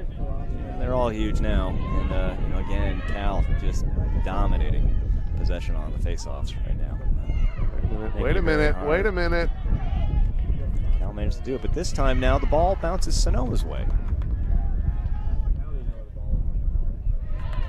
All right, so maybe an opportunity for Sonoma to settle back into to their offense and get a man-up opportunity. You gotta love that man-down pressure coming out from Cal. They're not afraid at all. It's funny. I was just thinking the same thing, right? Here's man up, and they're getting stymied almost close to half field, and they're up by one, or a man up. So, nice job by the Cal defense to gum up the works and make it harder for Sonoma to take advantage of the man up. Is that a Christine influence there? No. You lost me on that one. I'm not that clever. Actually, I'm not that clever at all, so I appreciate the sentiment. Sonoma moving the ball pretty good right now, pretty quickly. Bill calling for it. I thought we were going to do it, but it's in the end it was good because the Cal defense closed in fairly quickly. And that one might be good. Lago's calling action right now. He wants to get his hands free. You can tell he lets one rip, and a nice stop by the tender. He had a bit of a hold right there that Cal got away with. Oh boy, that's one of those two-handers that you'd like to see. Flags down, and we just went all even about 30 seconds ago. And look at this. One tried to squeeze it in, but you know what? Look they're going to get the possession back. As Cal comes out in the early going, maybe just a little sloppier than Coach Ned Webster would like to see. He's still looking fairly relaxed over there in the sidelines. Yeah, he hasn't pulled off the pants yet. I guess his that came out wrong. Let's wait a second. Take two. He didn't pull off his sweatpants yet, Dave. Still rocking the same look. All right, good. No, you've got. Oh no, check that. No, that's another guy. All right, so Sonoma working the ball around quickly. Getting a good offensive possession here off of this man-up opportunity. Big cross pass across the entire key. Nothing comes of it, though. Keep moving the ball well. You think they're going to get a shot here. Again, the Cal defense stretching out far enough. That is a heck of a shot right there. Piombo. By Joey Piombo. Last week's player of the week for the MCLA with the 5 goals against Stanford adds to his tally today. That shot right there from 10 and about 20 yards out, a rocket. It was. This is what we're talking about. Can they capitalize on this bit of lull from the Bears? I mean, this is probably the biggest face-off for Sonoma right now. I think so. Every possession counts, particularly when you're down by 9, and we're in the second half of the game. Every bit counts. But you know what? Look at, that's 3 goals for Sonoma here in a little over 4 minutes of play. So, credit to whatever Coach Poncho said at halftime. Oh. And somebody just got domed. I heard the plastic crack all Stoddard the way up here. gets it, but he doesn't. There we go. Heck of a save. Feinstein, right? There's Feinstein. Gobbles up that shot by the WCLL Offensive Player of the Year, Brendan Cook. So clearly, Feinstein's feeling it a little bit. All right, well, it's time to get this ball over the midfield. Playing a little table tennis as failure to advance. Can't have that. No, and those are the kind of mental errors right now that are just going to come back to haunt. Look at missed opportunities. Oh, look at that. And that was completely set up by Postotnik. So that's number 32, Jack Ronan, freshman out of Danville, California. Played his ball with Monte Vista, Coach Mike's favorite high school in all the world. And assisted by number 20, Brendan Cook. Here comes the replay. You can look over here. You see, Postachnik knows. He knows who's to his left. Just believe it. Was that Cook or Postachnik? No, Postachnik was the one that started everything on and he went uptown. I don't know if I believe you. No, it's all there on the video, Dave. You know, Mike, video can be doctored. You don't always believe what I. Are you talking fake news here? It's digital. What are we talking about? It's deep fakes, Mike. You know, I read about it on the dark web, and we're on the internet. We live in the internet. We are. Ready Player One. Oh man! Right now, I wish I was just watching Game of Thrones. Kieran Farah battling for the Sonoma, and they do come up with a face-off win, but yet sloppy. Look at this. Oh, no. Number 7. That's Jack Gillespie. It is. Oh, I'm sorry. I saw Lombardo, and I thought, hey, we've been talking about him all day. Let's talk about him some more. That's the best thing to happen to Stockton, California in some time right there. It was Jack Gillespie, a sophomore. Yeah. Played Lodi High School. Stuck in Lodi? I don't think so. Sometimes when things are not going your way. Folks, it is not uncommon in this broadcast world that when games are a bit out of reach, it's hard to fill time. Well, you also have a lot of stoppages of play, right? I mean, it's 23 goals have been scored. So, you know, that time when you're taking the slow walk up to the face-off circle, and it's pretty soon you start talking about what kind of candy you want for Halloween. And Cal with possession, the very speedy number 2, Miles Rosberg, flying around out there like a water bug. Really appreciate the Bushnells that you gave me here, Dave. I can really see the sweat on their foreheads. Mike is currently looking at cars in the parking lot. He's hoping that somebody left his keys in him, so when he needs to make a food run later, then he can have a vehicle at his disposal. I think we should go DoorDash. Okay, but look at unless they're paying us for those kinds of references, Coach Mike, we can't just let that DoorDash thing happen. All right. Let's cut back to the action here because Cal, what do you know, is on offense again. Swinging the ball around, and look at this. They're finding the cutters just missed a little bit, but right there to back it up. It's just all kinds of levels of smart play here, right, Coach Mike? You know, if we're going to be feeding the ball through the middle, let's make sure we keep guys back up top in case the ball filters through. You know, I'm going to go on a limb here and kind of just make an analogy that this looks very boys Latin-like. You know, Coach Ned Webster's high school alma mater, one of the greatest programs in the country. This is where Ned, you know, they were literally as good as a college team. And, there's Postachnik again. The captain, Jake Postachnik, adding to his tally of 46 goals in the regular season. I mean, that's a tally, and I think he shows right there how he does it. It's just a big left-handed rip coming across the key here. Gets his hands free. Dare I say scoring it well here? Because it really seems like it. Finds that top corner. Feinstein just not able to come up with that one. That brings us to 18-6 with 9:14 left to go in the third quarter. It's beginning to sound like a football score. Yeah, a little bit. Great draft yesterday. Are you happy with the way it came out? Oh, and a big collision, and you know, look at that's just frustration. Yeah, this is just not going Sonoma's way today. Are you surprised? A little bit. I mean, I was hoping for. Hands got up high on that one, boy. I was hoping to see, that Cinderella team that came out of Stanford with the win really come in here strong. And that first goal, I'm thinking, well, who knows? And then it was all Bears. And it's been all Bears just about ever since. So, I was impressed with the way Sonoma came out to start this half. Scored 3 goals fairly quickly. But again, Cal just. Great save. Right, great presence in that. Feinstein. And a great job by that long pole to get it back into Feinstein's stick. Unfortunately. Then, Oh, gosh, nice little play right there by Matt Dixon. Snatching that ball out of the air. Presence of mind, poise. The things that you would just kind of expect from a Ned Webster coach team. Because Ned Webster, when you see him, when you talk to him, the first thing that comes to mind is poise. Poise, and obviously a former Notre Dame Fighting Irish, which I don't think he's ever. Would you use the phrase debonair to describe Ned Webster?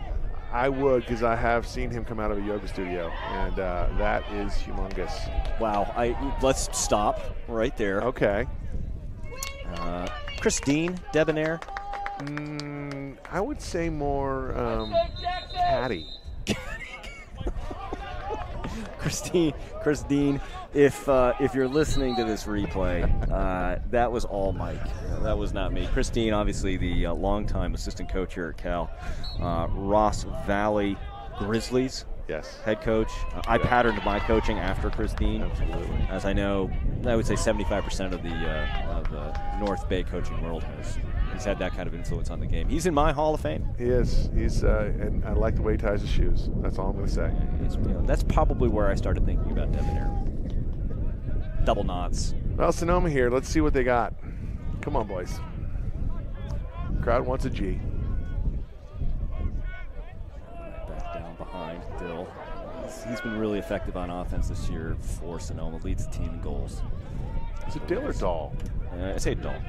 That's the dilly thing I got earlier. I know. It's been stuck. Yeah, it's in there. That's okay. Ooh. Big time knocking on the door. Elbow, and again, it's almost that that's defensive. Oh, that was high. Good Lord. Defensive play by Ryan Hampton. So man-up opportunity coming for Sonoma. Can they capitalize here? Because that is going to be. Nice cut. And they do.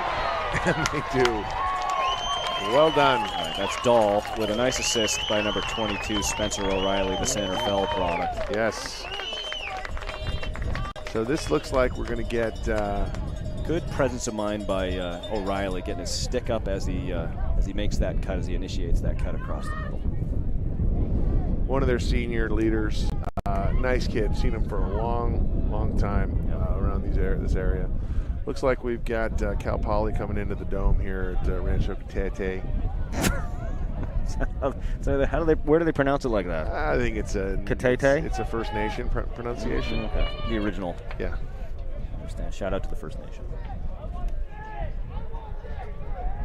And again, all the folks in between.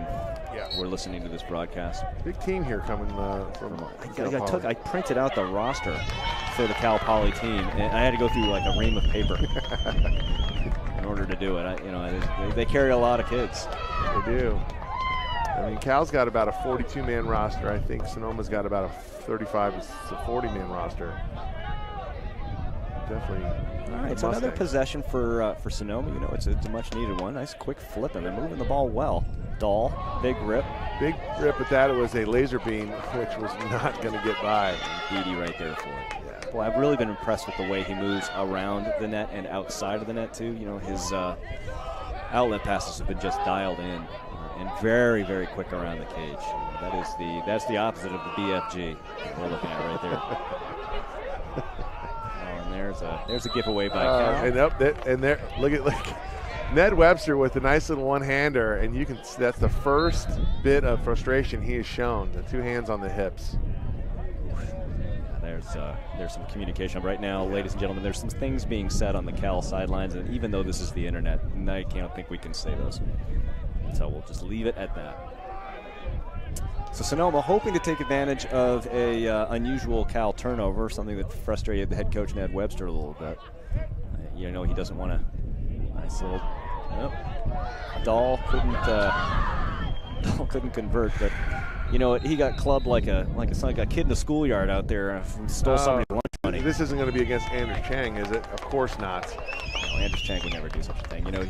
Nice little move by Dahl. Tried to walk the dog there a little bit, but found himself on his back and people playing shuffleboard with his helmet. All right, well, man-up opportunity here for Sonoma. Yeah, this is they've had a couple chances here. So what do we got? We got 18-7. 5:32 left to go here. Third quarter of action here in the WCLL semifinal game versus the University of California Golden Bears and the Sonoma State University Seawolves. Let's see Lagomarsino maybe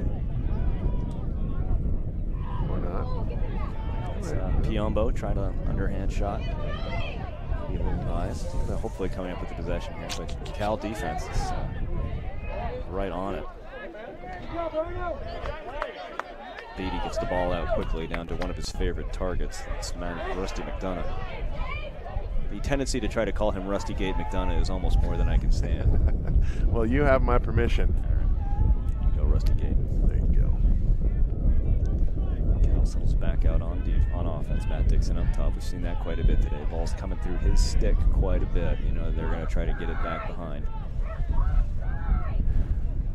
Fans really want an offsides call, but you know what? The refs are being smart and discounting the official capacity of the clear Sonoma fans over here.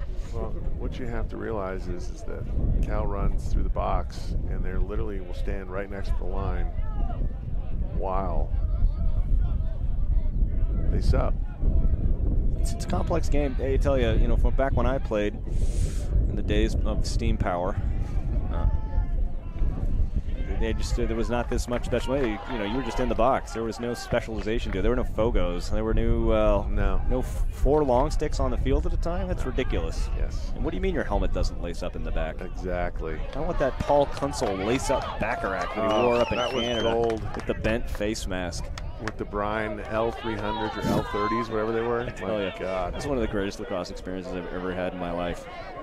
And the smell of that gear. That gear was easily 432 years old. I think it's still, the face mask was made out of whalebone. Paul Kunsel, I think he got inducted into the Hall of Fame wearing that thing. All right, it's Sonoma on offense. Lago operating now back to X. Nice little dump off to Biombo. Oh, and a heck of a save right there by Beatty. See how we do on the ride here. Sonoma offering a little bit more pressure than usual. Big long throw by Beatty. And they're not able to come up with it. McAvoy not able to handle it. And Tavrea's there to pick up the garbage. Sonoma back on offense. Right now looking to establish themselves, I think, a little bit. To let them know that, okay, look, you punched us in the mouth pretty good. Get it. We're a little bloody. But you know what? We're still here to fight. We're still in this fight. Yeah, I think it's... Let's see here. We get one here. Not showing favoritism, just we in the general royal sense. Exactly. The lacrosse family sense. The bigger picture universal sense of weeness. We can talk about that later. Very interesting part of the body, by the way, the weeness.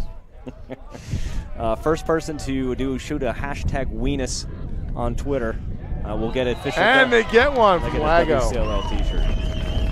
Lago, perhaps taking the Cal defense distracted by the weenus conversation, is able to motor around in front of the net and pop one in short side.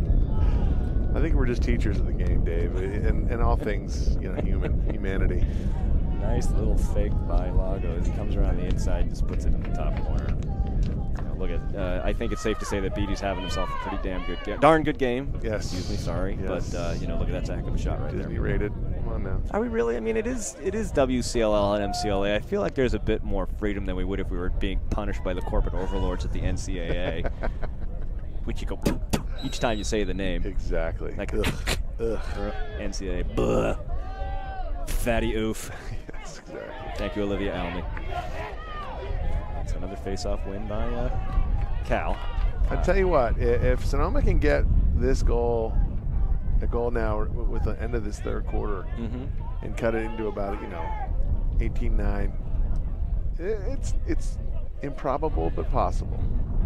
2 minutes left here in the third quarter, and you look at it.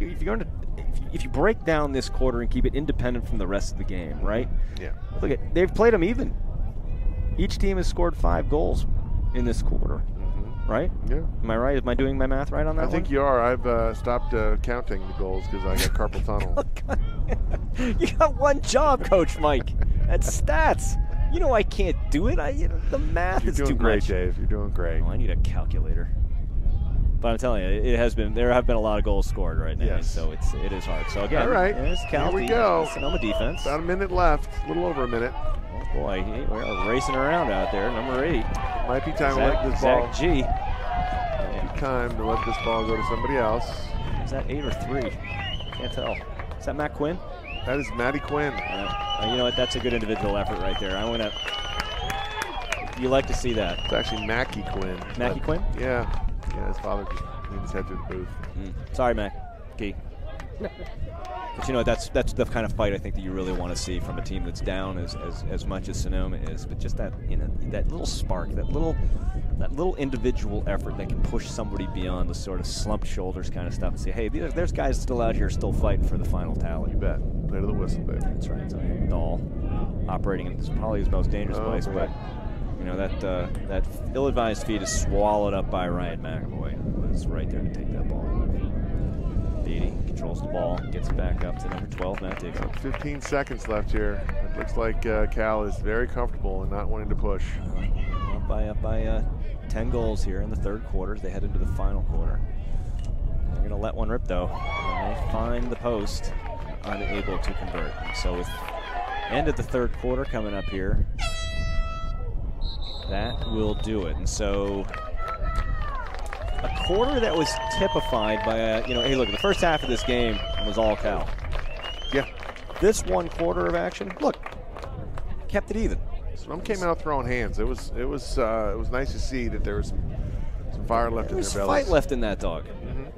And so look is that something you can capitalize here in the fourth quarter? And look, it's a tall order to come back in 15 minutes on a 10-goal deficit. I mean, I don't want to minimize the task ahead for for Sonoma, but if you play them even at in the third quarter, is there the possibility to just open up the floodgates and bring out something crazy? I would say again, they're probable. Dubious. Well, because Cal's got a very deep team, being number one in the land. They're not, even their seconds, thirds, and fourths are all unbelievable.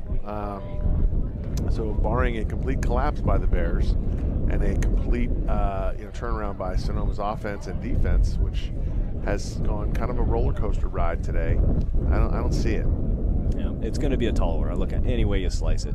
I think I think probably if I'm Pancho Ojeda, the head coach of Sonoma State, I'm talking to my players and say, look, whatever you do, let's just make sure that we go out on a high note, that we play the game that we know that we can play. Absolutely. That you don't give an inch to an extremely good Cal team. Don't hang your heads. They're the number one team in the nation. We're a 500 team, but let's go out there and show that we can at least compete with them at a high level. Yeah, I would hope to see very little flags in this fourth quarter from both sides.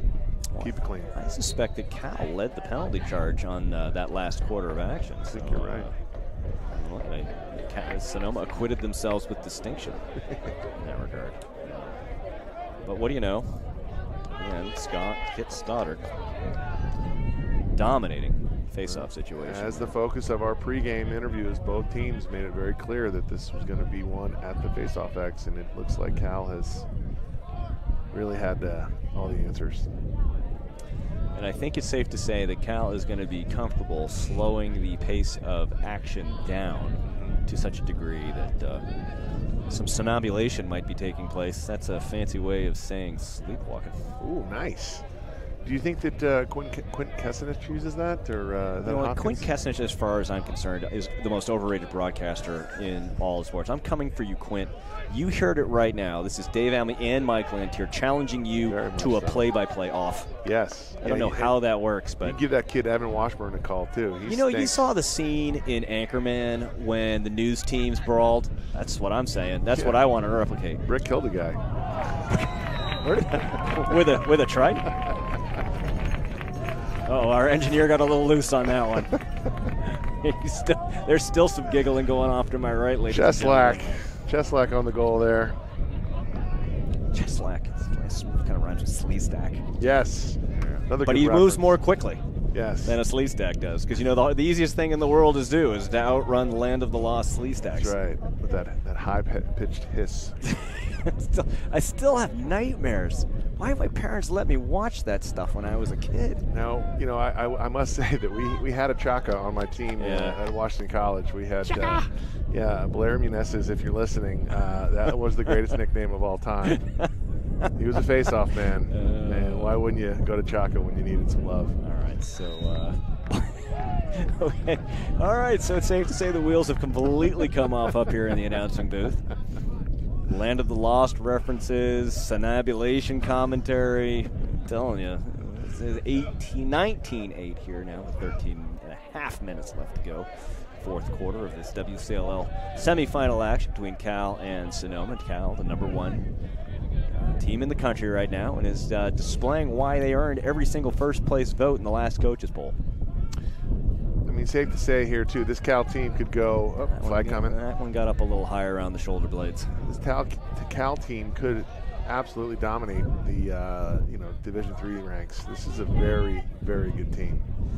It is, but you look at, I would suspect that, like you said earlier, Ned Webster is not a bad recruiter. And if you're going to come play for a program out on the West Coast, and, the University of California, Berkeley is certainly no slouch in the academics department either. You betcha. And in our pregame conversation, that was something that Ned Webster talked about. Right? He talked about how amazing it is to have a group of young men that are so smart, so dedicated to the game, and really intelligent on the field. And I think that is a distinction point, right? Because it's not an easy thing to get into Cal. No, or Stanford, or even Cal Poly for that matter. I mean, all these schools, great academics all the way around. But when you're having guys from Princeton, or recruits headed to Hopkins, and they're going, you know what? I'd rather go out to the sun and fun of Berkeley than shovel snow before practice. That says something. Look, it was cold on the East Coast for a long time this year, and I think that it's safe to say that I think today in Vermont, it's like something like 42 degrees, something like that, right? The thing you should be doing is snuggling up with a book under the covers, maybe stream some Game of Thrones or something like that. What you don't want to be doing is going out and playing lacrosse. Oh, Doug Carl is on the scene wearing his River Cats gear. Shout out to Doug Carl. Oh, that was a big sigh for my volunteer, ladies and gentlemen. Wave down, acknowledgement, visibility. Yeah, Coach Kraft showed me his 2001 national championship ring that Sonoma won, and little story behind that is, Coach was caught up in the recent fires up here in Northern California, and he literally was digging through what was left of his home, and he found his ring. Wow. Very cool. Great story. That's why we have you up here in the booth. Well, love it. It's a way to stay connected to the game. All right, so Sonoma, offense, doing it. A little shaking and baking going on. Literally a glove just flew off, I think.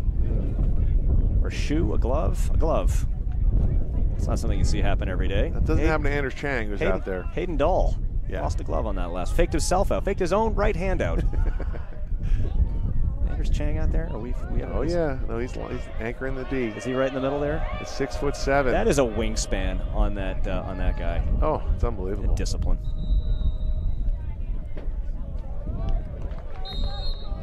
We are joined in the booth right now by I guess it's safe to say, legend of the North Bay lacrosse family, Doug Carl. Doug Carl, great to see you. Oh, thank you. Great to be here. Well, when did you get here? I just coached a youth game, so I literally walked in the stadium about 5 minutes ago. So you're like what we like to call a triple threat. You are a referee, you are a coach, and you are a longtime observer and administrator of the game. You've been in games like this, right, where you've been both ahead by a lot and you've been behind by a lot. If you're Ned Webster right now, are you just looking to finish, like trying to coast your way out of this game, or do you want to keep playing aggressively to set the tone for what's going to be, what looks like it's going to be a fight in the championship game tomorrow? Well, I think it all comes down to, honestly, keeping the momentum at the same time protecting your players. Yeah. The shot clock is a whole different animal. Right, good point. Changes things. You used to be able to burn 2 or 3 minutes before the refs would call you to keep it in. Yep. Where now you don't have that luxury anymore. No. So Coach Webster at this point is going to be protecting his kids to the best of his ability while still nice save. Great save. But Boy Beatty's just a heck of a goalie and having a great game. He is. From the 2 minutes I've been here, I've seen 2 really nice saves. Well, I mean, Doug, like we said, you're a triple threat. So, I mean, 2 minutes for you at the lacrosse game is like 40 minutes for the rest of us. I mean, you're able to absorb more than the average human can in a very short span of time. What about Coach Pancho Ojeda, right? Your Seawolves got down early. Have you? I personally, up in the booth, I've been really impressed with the way that they've stuck to the game in the second half. The throwaway there not included. I mean, it's a hard thing to do when you get down that early to keep fighting. It really is. The bottom line, the kids know each other at this level. the talent sort of plays out. You know, you come in with a game plan, and then you have a backup plan, and you know, most coaches have a plan C, or the best coaches have a plan C. I can never get past plan half A. It's such a challenge for me. Well, that's, you know, at the college level, I mean, you get a lot more practices with the kids. You get a lot more classroom time, things like that. Yeah. And but man, if plan A doesn't work, that's your best thoughts on going into the game. This is what's going to work. This is what we're going to do. Then you're like, oh boy, I really hope plan B works out, because it's obviously if the further I go down that alphabet, the more challenging it's going to get. But oh boy, it's getting a little physical out there, and the laundry's going to start to go. I suppose that was only a matter of time. So it looks like Sonoma will be going on the man down. Now, are you going to stick around for the next game, Santa Clara and Cal Poly?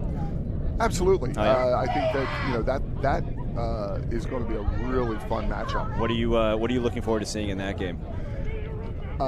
Probably a little bit tighter score. Sure. And what I look for is the offense, defense. Are we sliding or not? Yeah. Okay. I think, you know, Cal Poly is usually an aggressive defensive team. They really like to get after it. Yep. And again, plan A, plan B. I mean, you know, that's the coach in me, the student of the game. I really look forward to watching the adjustments as they happen. Nice save right there. And it'll be fun to see. Oh yeah, but it'll be fun to see the game from the start to finish. Amen. Yeah, and hopefully a little bit closer in this one. I admire the fight of Sonoma, but look, this has been, I think, more or less a fait accompli here for the last half of action. We're looking for basically small victories for Sonoma right now, as they, we have 7:50 left to go here in the fourth quarter. I tell you, one of the things I'm looking forward to seeing in this next game with Santa Clara versus Cal Poly is sophomore sensation Keaton Collier for Santa Clara. Over 40 goals this year, the box lacrosse product, and played for Cali Lax.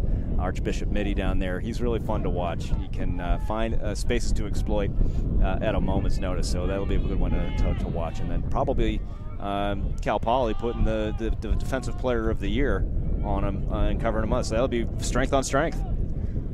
Be a lot of fun to see whether or not they're going to slide to him or not. You know, and again, back to the adjustments he make.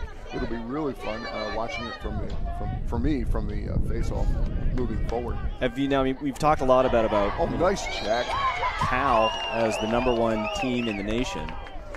They should have been playing like it today. Are you surprised by the #1 ranking, or is that exactly the way that they've earned it?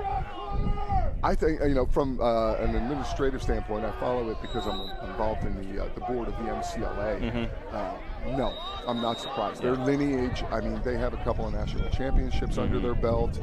They've got, they play a national schedule. They recruit nationally. They're extremely well coached. No, I'm not surprised. And I'm going to be in Salt Lake City for the national championships. Sonoma State's MJ Crickmore is getting inducted as one of the inaugural members of the MCLA Hall of Fame. 4 players were selected, and he was one of the 4. That's exciting. So the Hall of Fame is going to feature a few more Seawolves in it. I guess they were back there. They were Cossacks. Well, there's only 4. Yeah, right, this is the inaugural the first year class. That's what I see. Inaugural is a big word for me. Okay. So I had to actually look it up while you were talking, and I didn't get to the definition quite that quickly. So I apologize for that. No, it's must be a great time in Salt Lake City. I mean, you're getting a lot of fun. Ladies and gentlemen, what you missed was a pretty epic eye roll on the part of Coach Doug Carl, which I'm taking to assume it's going to be a great time. It's a lot of work. It's a lot of work behind the scenes to make the national championship work. Yeah. There's 32 teams down to 2 in the space of a week. And there's a lot of work that goes into it behind the scenes that the teams that are there don't appreciate. And having been there with Sonoma State. Nice defensive play right there by number 10, Jake Toppin. Jake, we've actually mentioned Jake's name a couple of times today. He's been one of the Seawolves out there today who's really acquitted himself with distinction. Sorry. No, not at all. We have a game going on in front of us, but after all, this is leading to the national championship tournament, which is one of the things that makes the MCLA special. Going, 32-2 in the space of a week is really. I don't envy you in that regard. I kind of smell the tired on you already as we head in here to the last little bit with 5 minutes left to go. Doug Carl, always a pleasure to have you in the booth. Thanks for stopping by. Thank you. And we will see you for the next game. Absolutely. Come back and visit anytime. Thank you. Enjoyed it. All right, so we are here still. Lago coming up with the ball and being able to shift it over to the far side to get Trumbo back in on the action. So Doug Carl, Mike, always great with the insights and giving us a little bit of a look into what we're to expect up in Salt Lake City next week as we begin to move this 32-team field down to the final 2. It's going to be a heck of a lot of work for him and the MCLA team, but clearly they know what they're doing, and it should be an amazing visit. Nice pass, nice finish. Cobrea getting involved finally. That's nice. Cobrea with a very nice feed from number 21. That's Trent Jones of the golf course family. You know, it's funny because in the NCAA levels, we don't want to talk about that, but they have full staff doing all this kind of prep work and stuff. This is different here in the MCLA, and I credit everyone who's involved, all these conferences, all their staff, all their time. It's amazing. It's a lot of work, and it is run very, very well.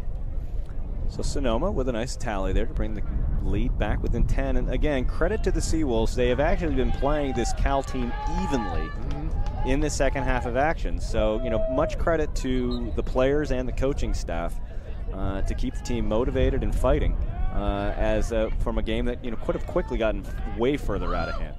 Well, we are at that same score they had on April 5th, so. That's a good point. You are really good with the numbers. Thanks, man. Yeah, no worries. All right, Cal takes the ball back on offense. Doug Carl, of course, with the great point that, you would think that Cal would go to stall, but the shot clock doesn't allow for that anymore. Which is something I probably should have known going in, but, ladies and gentlemen, just not that smart a man. So Cal with the ball operating behind. That's cheese slack. I can only say Sleestack. Poor guy. I know. It feels terrible. It's terrible and it's okay at the same time. There you go. Sonoma having another opportunity here. Let's see if they can. Well, I love watching Matt Quinn move. Look at him. He can race. Yeah. Looking for it, letting it rip, and a big save by Beatty. Gobbles that kind of thing up. I'm really impressed with Beatty's play today. He is a quality keeper. He's an amazing keeper, and he's a very humble guy. Doesn't talk much. Puts it to work on the field in between the stripes. Oh yeah, I thought I saw a little helmet contact there, and the ref did as well. So Sonoma will be getting a man-up opportunity here in just a bit. As Lago has the ball up at the top at the 40-yard line. If this was a football game. Flips it down back to GLE, down to number 21, Trent Jones. Jones back up top. Cutting across the middle. Oh! That's a heck of a nice little play. That's a great feed right there by Connor Steen. I'm sure the Steen family, I'm butchering that name. I apologize for that. Okay. But it's a great looking feed, and a goal scored with number 5. That was the feed. Yeah, Piombo on the goal. Piombo on the goal. The other time, in addition to not being a very smart man, my short-term memory issues are a real issue. So, I can watch somebody score a goal and immediately forget just what the heck happened. What do you think that's due to? It's called a shortcoming in the play-by-play game. That's why the replay official is really you've had a baseline concussion test, Dave, right? The problem is when the baseline is through the floor, it's hard to establish what you should be measured at. So we all have our crosses to bear in mind. All right, so 19-10. The lead is under double digits for the first time in a little bit. Sonoma keeps fighting here with only 3 minutes left to go here in this semifinal action. Cal wins yet another face-off and retreats back to put the ball in the hands of Beatty, their excellent goaltender. As you know, I can tell I've got a lot of affection for the goaltenders, having birthed 2 of my own, so I tend to like to focus on their activity. I'm going to say that Coach Webster threw a little wrench out there, and number 21, Andy Harris, now in goal for the Cal Bears. Oh, is he? Yeah, I think he's going to let let Beatty have his Andy Harris. Sorry about that. No problem. Andy Harris having himself a heck of a game too. Yeah, why wouldn't you? I think is Coach taking a knee over there in the corner? Is he? Got his head down? Well, he's still got those sweats on. I think he's a little sweaty himself. He's throwing his hands up. Boy, the body language says frustration. And it's hard to imagine being frustrated up 19-10 in a semifinal game. But, look at, this Sonoma team has come out and played pretty well here in the second half. Yeah, and, they needed a couple more quarters here. Given the Cal team everything they can handle, if you look at least the second half. Ooh, got rid of that one just in the nick of time as the quick slide or the quick drop in from midfield as the penalty ended from Cal. So here we are, about a minute 47 left in the game. Sonoma looking to put maybe one or two back up on the board. A nice piece of stick work right there on the far side by Spencer O'Reilly. He manages to corral and work his way through a veritable thicket of sticks. Thicket. All right, Dahl with the ball. Which rhymes, it's just fun to say. Gumbo, maybe should have switched hands there. Better at his angle. It's a geometry thing. Yeah. But Dahl there to collect it. And he's going to move that ball back up. Again, he's finding himself in the lane. Now he's keeping his head up, though, and turns and lets one rip. Just again, they're getting them right by the goal mouth with the bad angles. Right now, the shot clock is becoming an issue. Lago gets the outside of the net, unfortunately. Another mom goal. Sonoma fans are just now understanding that it wasn't actually in the net. There's one mom in particular seems pretty furious. Go back over there. All right, well, Cal in control here with just under a minute. Looking like they are going to just move the rock around. 45 seconds left to go in the game. Cal, I think it's safe to say, comfortably ahead at 19-10. You'll probably try to see if they want to try to push that one to 20 or just let this game take its own natural conclusion. Sonoma pressing out. They're not willing to give up the fight just yet, something that we've been impressed about the whole time. Got a little bit, I think it was a bit of a ward. Yeah, Shea Urea there. I don't know. I mean, he definitely was moving a skosh. Just a skosh. 15 seconds left to go in the game. Extremely quick. Matt Quinn just broke somebody's ankles at midfield. We're going to want to see that again in slow motion for sure. Poor number 33. Yeah.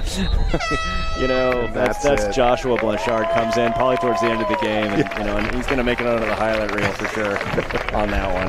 That horn couldn't have come in. Here it comes. It's like, look, at the end of the game, we just want to leave you with a positive Sonoma moment. This is a quick kick, and he puts on the brakes here. Whoop!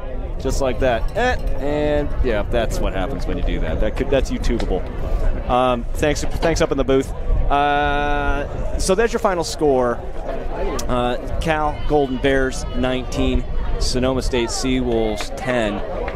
We knew it was going to be a tough road it was going to be tough sledding from Sonoma from the beginning. Look, Cal's #1 team in the country, and that's the way it came out, and it's almost the exact same score they have the first time these two teams met. Yeah, they remain undefeated, 13-0 now, looking to tomorrow to seal this WCLL title and move on to Salt Lake. I don't think that if you're the Sonoma Seawolves, there's nothing you should hang your head about on this one. Look, you knew it was going to be a good team.